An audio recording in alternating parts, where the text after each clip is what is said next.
Hello, in today's video I wanted to talk about what you can do if you feel like the pictures you are making are flat and using composition and without perspective, how you can use some simple tricks to make the drawing feel like it has real space and depth in the image itself.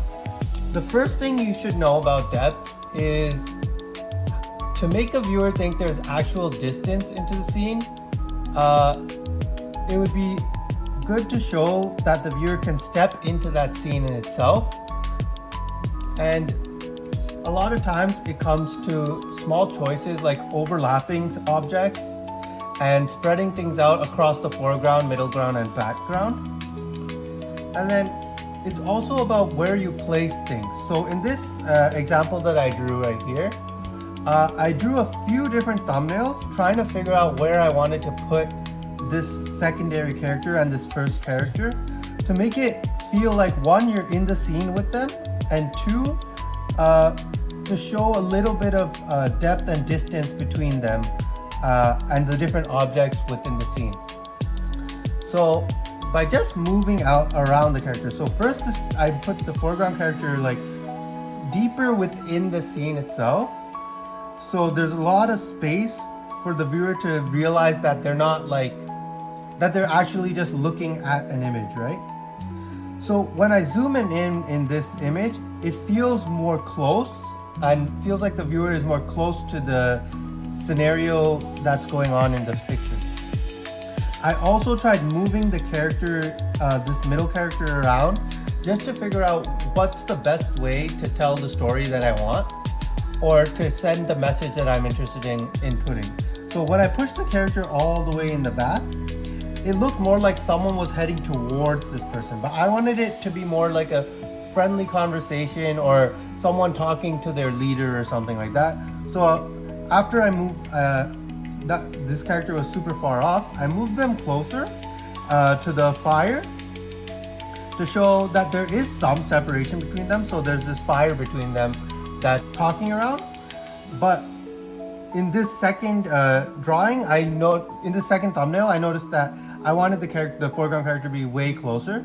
So this third one was the closest thing I got to my rough sketch that I was happy with. And then on my final sketch, you can see that I changed the position of the middle ground character to be more standing and look like he's more,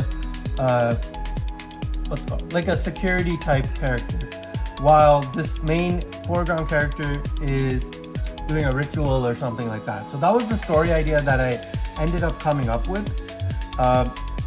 Just to have something that seemed a little bit more interesting than just two people talking. The character posing this way kind of makes you ask, like, what are they doing and things like that.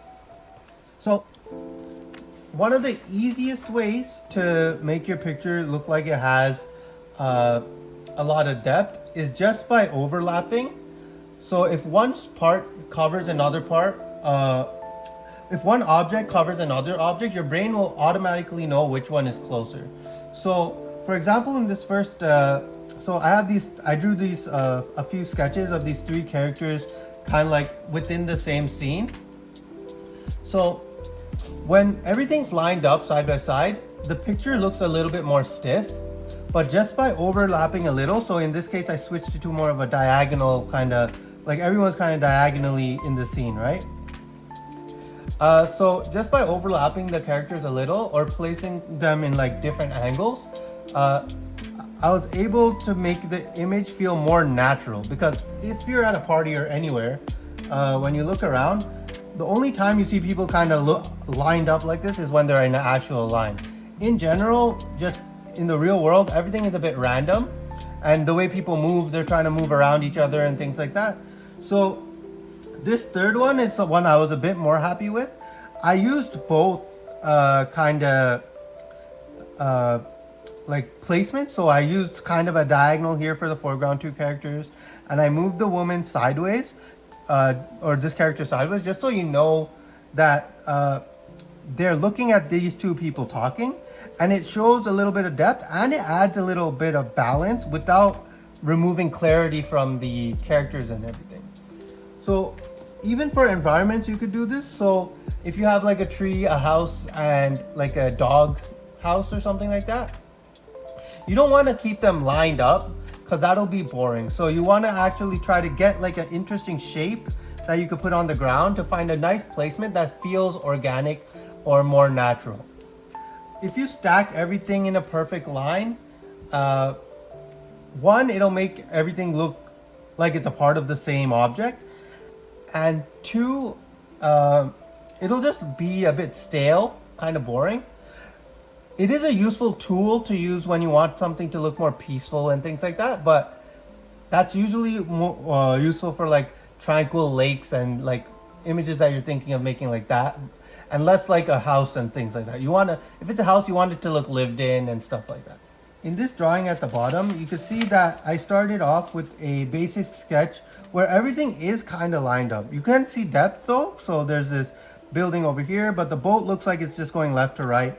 The foreground shrubbery is pretty good because it does show that there's a foreground, but it's a bit too flat in my eyes. And then even the middle ground, like hills and stuff, it looks like pretty flat, very like horizontal, which can work really well for like a peaceful scene. But if you wanted to make it more dynamic, you could do what I did on this time-lapse drawing that I'm doing right now. But basically what I did was I tried to make that river have a path towards the castle, and then I angled the boat on that path so it looks like the boat can go further and further into the picture and eventually reach that castle. Even though the castle is darker and a bit larger than the one I have in my original picture, it still looks like it's further than the boat, and the boat being this small adds a huge, shows the scale of this castle in itself. Like if I were to just draw a few dots like this, those are people, and then the scale would even be even more emphasized. And then the middle ground mountains and hills, I basically use those to frame and point towards the boat. So this one goes straight to this, which points down to the boat. And then the foreground, I kind of kept the same. I kind of roughed up the grass a little and added a small rock on the side just to kind of have a little bit of things to block the eye from leaving the space itself. So the next thing I want to talk about is using props and using objects within your scene to add a little bit more depth to the scene itself. These are a few quick sketches that I made.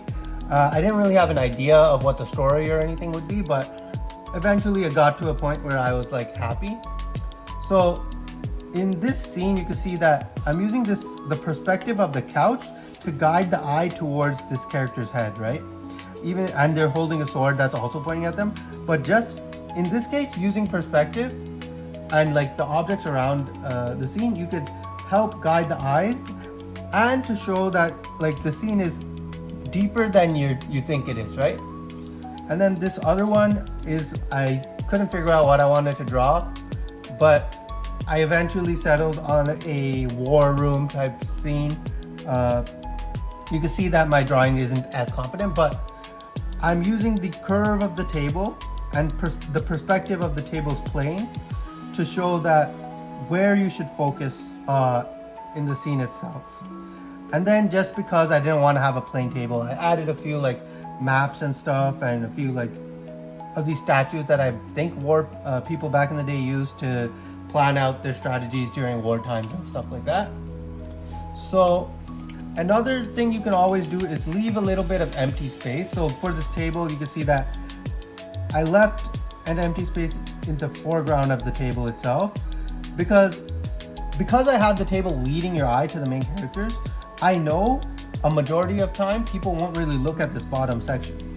So using objects and stuff, you will be able to lead the eye towards towards your main focal point, and it helps to kind of add a little bit of life and reality to the scene itself too.